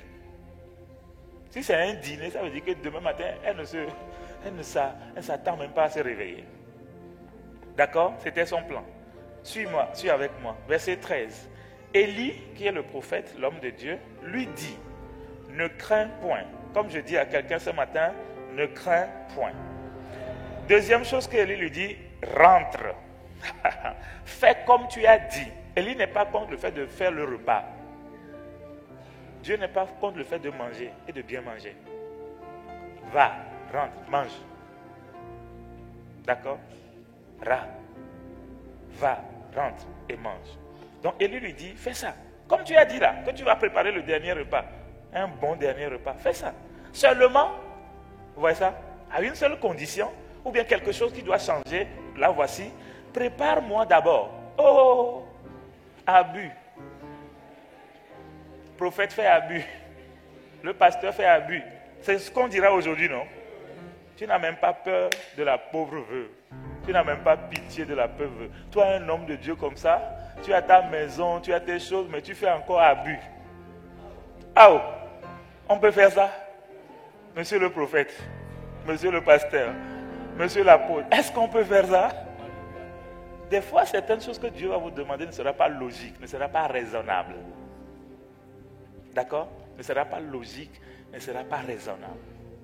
Je vous ai raconté plusieurs cas ici où, à plusieurs moments, Dieu m'a dit, ramasse tout ce que tu as sur toi, dépose. C'était une folie. Aïe, tu ramasses tout et puis tu déposes. Et la suite, ça va être quoi? Je vous avais raconté une histoire qui m'avait ouvert le monde de l'entrepreneuriat et des investissements. Pasteur Mathieu Achimolo était venu à Lomé en 2017. Je te fais ça court. Il prêchait. Il enseignait calmement comme ça. J'étais assis comme ça, avec le pasteur Teddy. Le matin, avant d'aller, je ne sais pas comment Dieu même fait les choses, je suis passé par la banque, j'ai retiré beaucoup d'argent pour acheter un billet pour la France, pour faire la valise, faire assurance, toutes les courses que je dois faire dans le cadre de mon voyage. Je suis allé prendre de la liquidité. Donc c'était dans ma veste. Tu vois, cet argent-là où tu places ça sur toi toute la journée. Tu ne veux même pas laisser ça dans la porte ou dans la voiture. J'ai gardé la voiture. J'ai gardé la voiture. J'ai l'argent ici. Pas fille. Assis. Pasteur te dit, est là. Pasteur Mathieu enseignait calmement. C'est même pas quand il fait des ministères, là, il fait appel. J'étais là-bas. Le Seigneur me dit, lève-toi, ramasse tout ce qui est sur toi, dépose. On peut faire ça? C'est pas de l'abus. Il voulait m'ouvrir une porte. Il demande de moi, Dieu d'abord. Ça veut dire Dieu d'abord. Ce que le prophète dit ici, c'est Dieu d'abord. Dans la priorité des choses, mets Dieu en tête. C'est ce que le prophète veut dire, en un mot. Donc je ramasse tout ce qui est sur moi et je viens déposer. Il n'a pas regardé ça. Il n'a pas dit, Rondo Sokapaika, come here. Non. Il a fait comme s'il ne m'a pas regardé, il continue d'enseigner. Il va même dans l'autre sens. Moi, j'étais dans l'autre côté. Il va encore dans l'autre sens. Il n'a pas prié pour moi. J'ai juste obéi. Quelques mois après, les idées vont commencer par m'arriver. Les idées d'entreprise, les idées d'entrepreneuriat. Pasteur Mathieu a beaucoup de champs. Des centaines d'hectares de champs. Je sais que quelque part, au Nigeria, il doit y avoir au moins 250 hectares de palmiers. Ailleurs, il doit y avoir beaucoup de centaines d'hectares de riz qu'il cultive chaque année. C'est de là qu'est venue mon onction, le transfert d'aller dans le monde agricole. C'est ce que j'ai récolté quand j'ai semé. Je ferme la parenthèse. Donc je disais que Dieu, Élie dit de manière prophétique à la dame, Dieu d'abord, place Dieu en premier. Place Dieu en premier. Refais les priorités. God first. God first. Deuxième chose, elle et sa famille. Où est-ce qu'on voit ça? Seulement, prépare d'abord avec cela un petit gâteau. Pour moi, prépare-moi ça. Et tu me l'apporteras. Tu en feras ensuite pour toi et pour ton fils. En fait, quand Dieu veut te bénir, quand Dieu veut te passer dans une nouvelle saison, il demande que tu changes les priorités. D'accord? Dans tes affaires, c'est gagner beaucoup, c'est investir, c'est faire ci, c'est faire ça. Dieu va te dire non, change les priorités. D'abord, donne ta dîme. D'accord? Ça, c'est Dieu d'abord. Les choses que Dieu te met à cœur de faire, fais-le. Dieu te dit de bénir un orphelin, va bénir l'orphelin d'abord. Dieu te dit d'assister quelqu'un, va assister la personne. Dieu te dit, fais-moi ça dans la vie de quelqu'un, fais ça d'abord. Ici, ce n'est pas Dieu directement que la femme a devant elle. La femme a un homme. D'accord? Un homme comme un homme. Sauf que c'est juste un homme qui sert Dieu. Mais c'est un humain. Elle n'a pas vu Dieu même. Elle a vu un humain. Mais Dieu dit, sers-moi au travers de la vie de cet humain. Et puis après, toi-même. Et après vient ton fils. L'ordre doit être rétabli. L'ordre divin. Les priorités divines doivent être rétablies. Si ce n'est pas ça, ça ne provoque pas la multiplication. Imaginez que la veuve n'ait pas fait ça. Vous voyez ça? La veuve n'aura pas le résultat. Donc Dieu a fait sa part. Dieu a prévu bénir la dame. Dieu a prévu changer le cours de l'histoire de la dame. Mais Dieu va demander à la dame, revois les priorités. Remets de l'ordre. Change certaines manières de faire les choses. C'est ce que Élie lui dit ici. Qu'est-ce que Élie lui dit ici? Verset 14. Car ainsi parle l'Éternel, le Dieu d'Israël, la farine qui est dans le pot, Élie n'a pas dit la petite farine ou le peu de farine, il dit la farine qui est dans le pot, il n'a pas dit dans un pot, il a dit dans le pot, ne manquera point. Il n'a pas dit pas, hein, point. Point veut dire, ça ne manquera pas, on va tourner, ça ne manquera point. Ça n'aura pas de fin. Deuxième chose, et l'huile qui est dans la cruche ne diminuera point. Jusqu'au jour où l'Éternel fera tomber de la pluie. Ça veut dire quoi?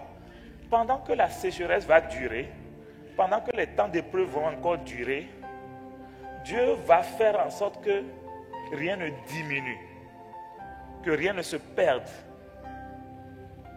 Mais ce n'est pas seulement ce que Dieu a prévu. Dieu veut te stabiliser d'abord. Mais ce n'est pas seulement la stabilité qu'il a prévue. Il y aura un temps où la saison va changer, la pluie va arriver. Où la pluie va t'amener à avoir d'autres récoltes, à glaner d'autres choses. Donc Dieu fait ici les choses en deux temps. Si tu vis des épreuves, Dieu va te stabiliser d'abord. N'aie pas peur. Ne veux pas des fois, il ne faut pas juste des fois chercher changement immédiat. Aujourd'hui, avant la fin de la journée, non. Des fois, Dieu ne change pas les choses tout de suite. Mais il te stabilise d'abord. Et après la stabilisation, parce que pendant la stabilisation, tu refais les priorités, tu réajustes les choses, tu refais les cordages, tout ce qu'il t'a dit en haut, là, tu le refais d'abord. Et quand tu finis de le refaire pendant la stabilité, on peut maintenant penser l'ascension, l'accélération, la multiplication. La nouvelle saison va arriver. Et c'est ce que le prophète lui dit ici. Jusqu'au jour où l'Éternel fera tomber de la pluie sur la face du sol. Verset 15, elle alla et elle fit selon la parole d'Élie.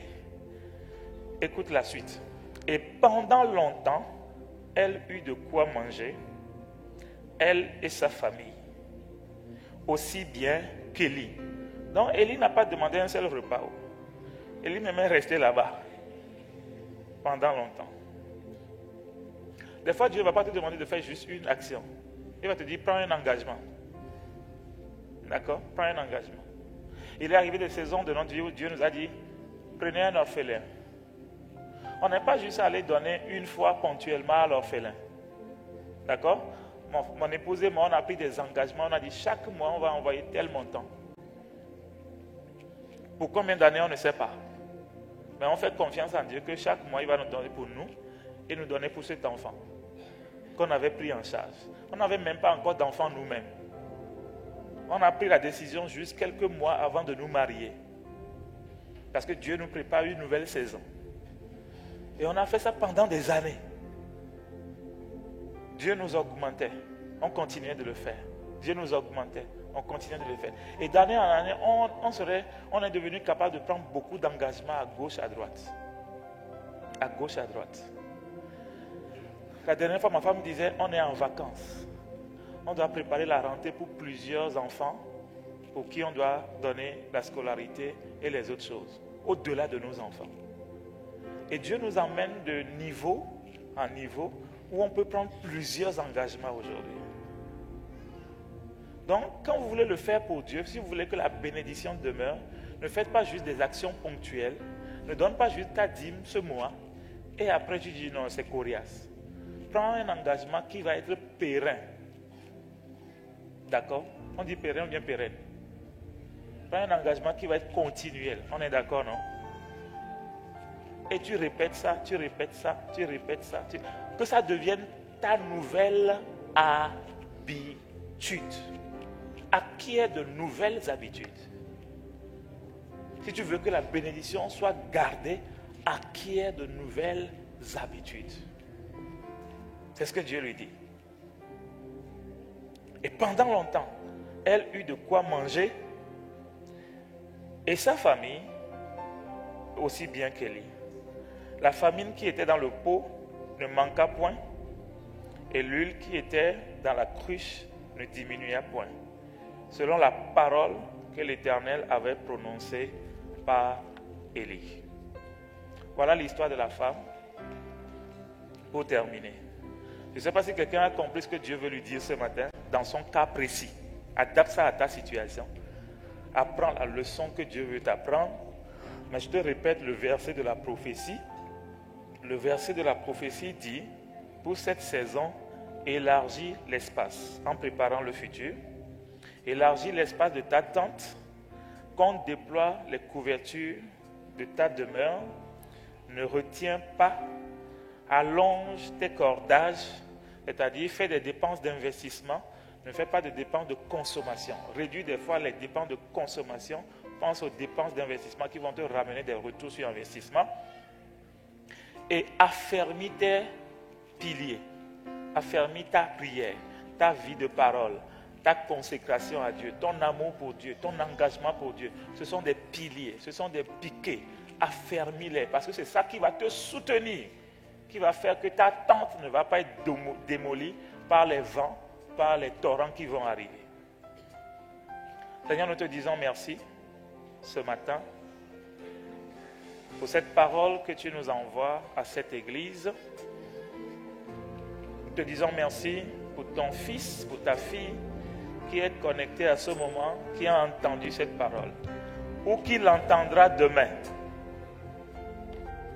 parce que c'est laissé sur les réseaux sociaux. Je prie que cette parole s'adresse directement à quelqu'un.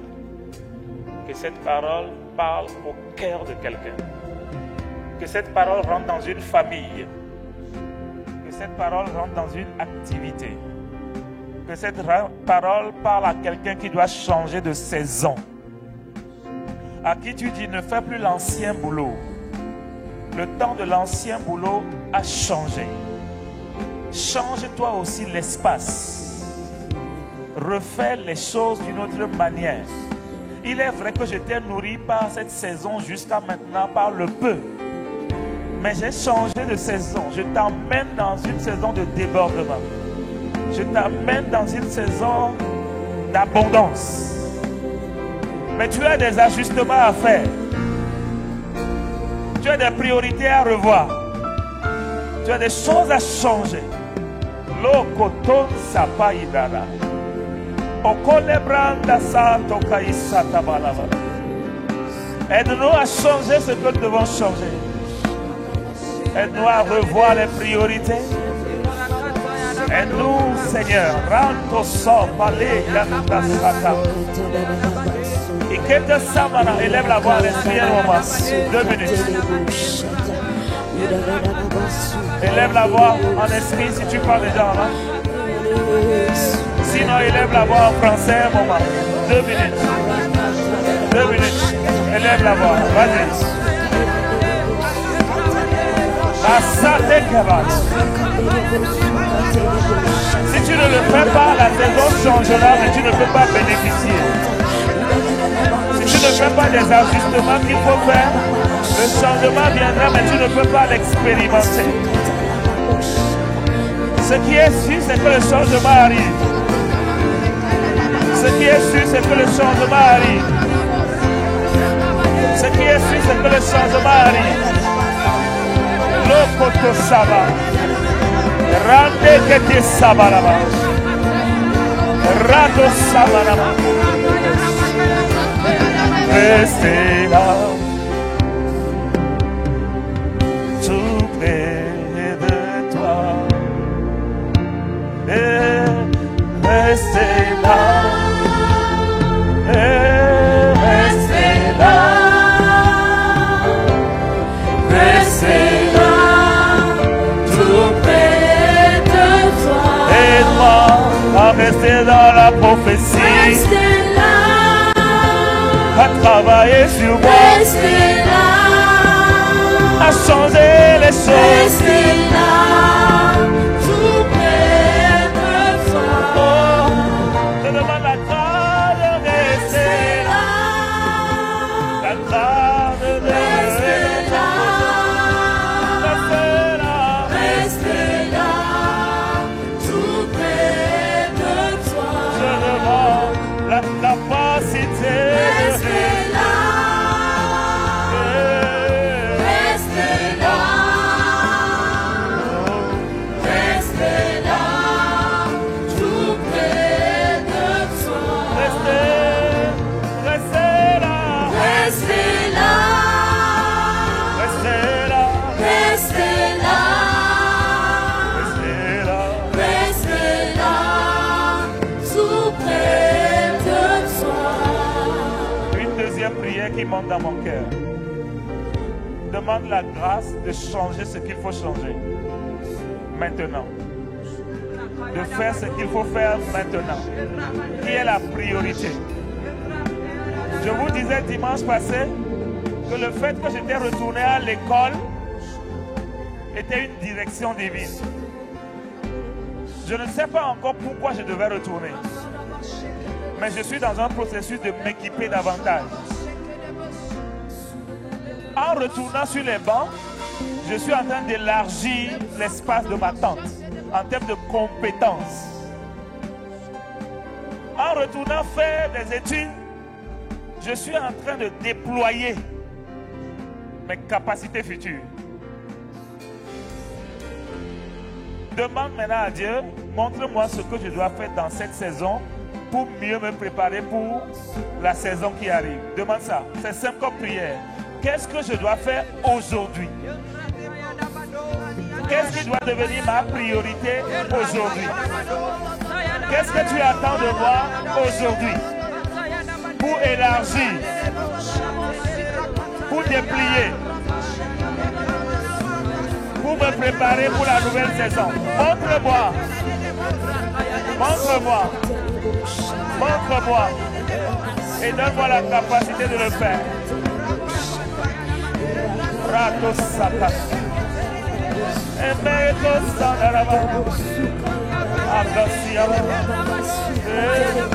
Je vais t'écouter. Je vais écouter ce que tu me dis.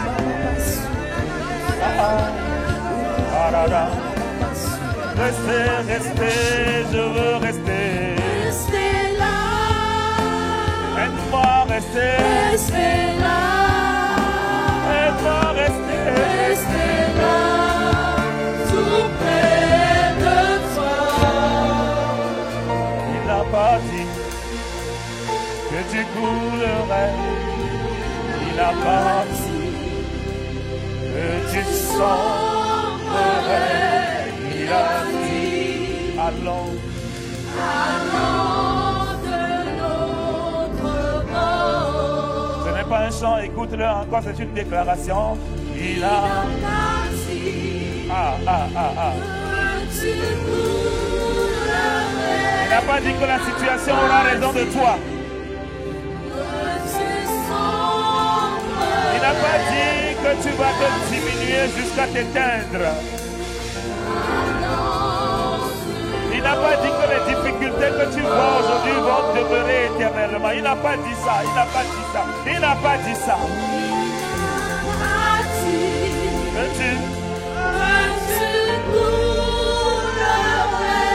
Il a dit que tu semblerais.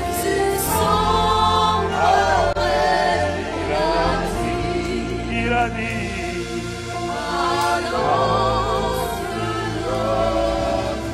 On reprend la déclaration en utilisant je dedans. Il n'a pas dit que je sombrerai. Il n'a pas dit. Moi je sombrerai, non. Que je sombrerai. Il n'a pas dit. Aïe, aïe, aïe, aïe, aïe, aïe, aïe, aïe. Je coulerai. Il a dit. Allons.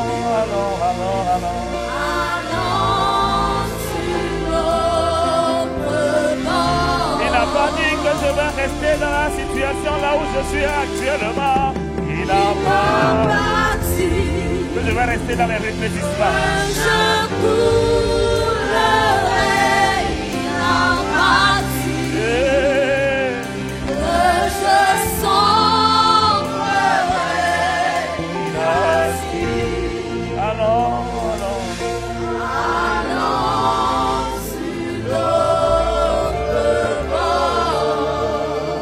Merci Saint-Esprit pour ta parole que tu envoies à quelqu'un ce matin. Accorde-nous la grâce de la garder à chaud, de nous ajuster, de nous préparer. C'est plus qu'une prophétie. C'est une parole dont les temps sont marqués. Elle arrivera certainement. Attendez-la. Attendez-la. Jusqu'à ce matin, je ne savais pas ce que j'allais dire ici. J'ai prié dans la semaine, je n'ai rien reçu. J'ai prié hier, pendant qu'on était encore ici, je n'ai rien reçu. Quand ça arrive comme ça, je suis très stressé. Seigneur, qu'est-ce que tu veux dire à ton peuple? La fatigue étant dans mon cœur, je n'ai pas pu me réveiller à 2 heures comme je l'ai prévu. L'horloge que j'ai programmée pour me réveiller ne m'a pas réveillé. Je me réveille à 4h43.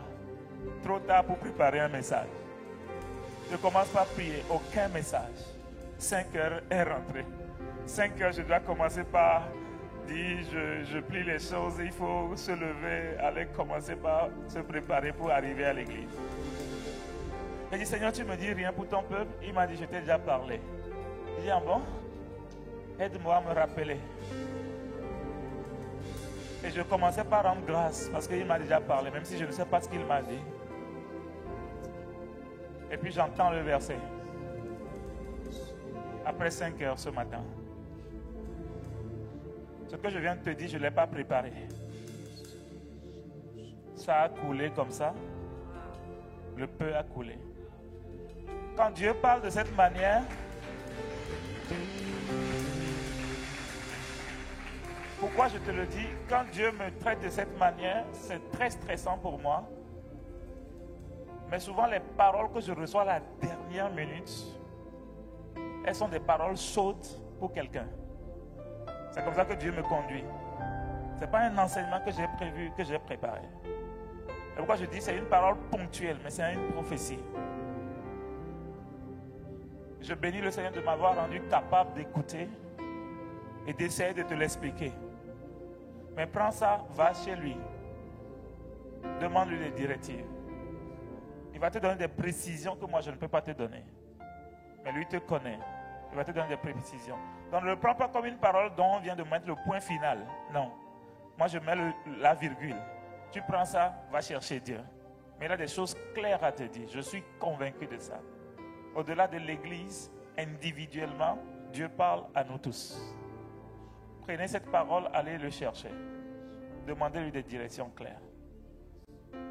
Il y a le sentiment d'un devoir accompli. Je vais faire maintenant un appel à venir vers Jésus qui veut changer ton histoire. Je vais demander à quelqu'un de donner sa vie à Jésus. Je vais donner l'opportunité à quelqu'un de revenir et de prendre la main de Jésus. Yes. Pendant que nous avons les têtes baissées, les yeux fermés, si tu veux venir à Jésus, si tu veux marcher avec lui en nouveauté de vie, si tu veux rentrer dans une relation personnelle avec lui, je ne parle pas d'aller à l'église, mais quelque chose de vivant, où tu l'entends, il te parle, tu es son fils, tu es sa fille. Tu veux avoir Jésus comme ton sauveur et ton Seigneur personnel. Même si tu étais allé loin, rétrogradé, tu peux revenir à lui ce matin. Dans les deux cas, lève ta main. Je veux prier pour toi. Le Saint-Esprit est là. C'est une belle occasion, remplie de sa présence. Qui veut recevoir Jésus dans sa vie comme son sauveur et Seigneur personnel? Juste lève la main là où tu es, jusqu'à sur la mezzanine, même en ligne. Lève bien haut la main pour que je puisse te voir. Je veux prier pour toi. Lève bien haut la main. Merci mon frère, Dieu te bénisse. Qui aussi? Qui aussi? J'aime comment tu as levé les deux mains. Yes. C'est un signe d'abandon. Qui aussi veut lever la main pour cette prière?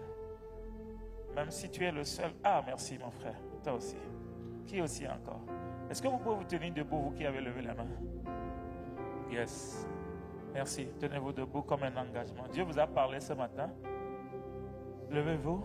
Nous allons prier ensemble. Aratosi Adaba. Est-ce qu'il y a d'autres personnes qui veulent se joindre à nos bien-aimés? Il y a d'autres personnes qui veulent se joindre à nos bien-aimés. Alléluia. Merci mon frère.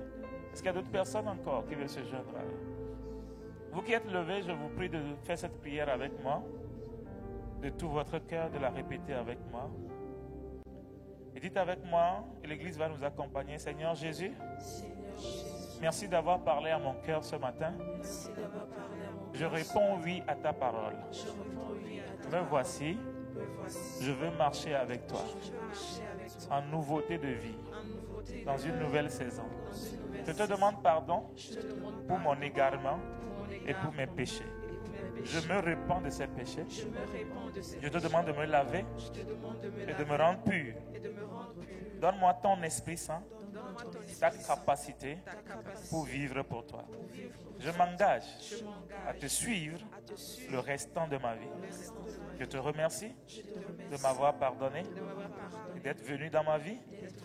Je confesse que je suis né de nouveau et que je t'ai reçu comme mon sauveur et mon Seigneur personnel. Merci Jésus. Restez debout, je prie pour vous. Seigneur, merci pour ton Fils. Merci pour toutes ces personnes qui se sont levées. Je les recommande à ta grâce. Qu'il y ait un nouveau départ dans leur vie.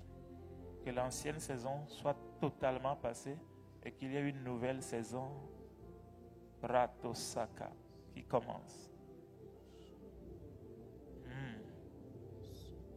Change les choses autour d'eux, change les choses en eux. Donne-leur de changer les priorités, de te mettre devant. Merci Seigneur. Pour ce que tu fais, nous te les recommandons.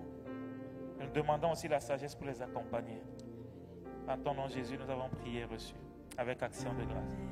Amen, amen. Est-ce que nous pouvons acclamer le Seigneur pour leur vie? Vous qui êtes à côté de vous, vous les saluez chaleureusement de la part de toute l'Église. Vous pouvez vous rasseoir, bien-aimés. Vous êtes en train de recevoir une fiche que nous vous prions de bien vouloir remplir et de redonner ça à toute personne en habit blanc avec les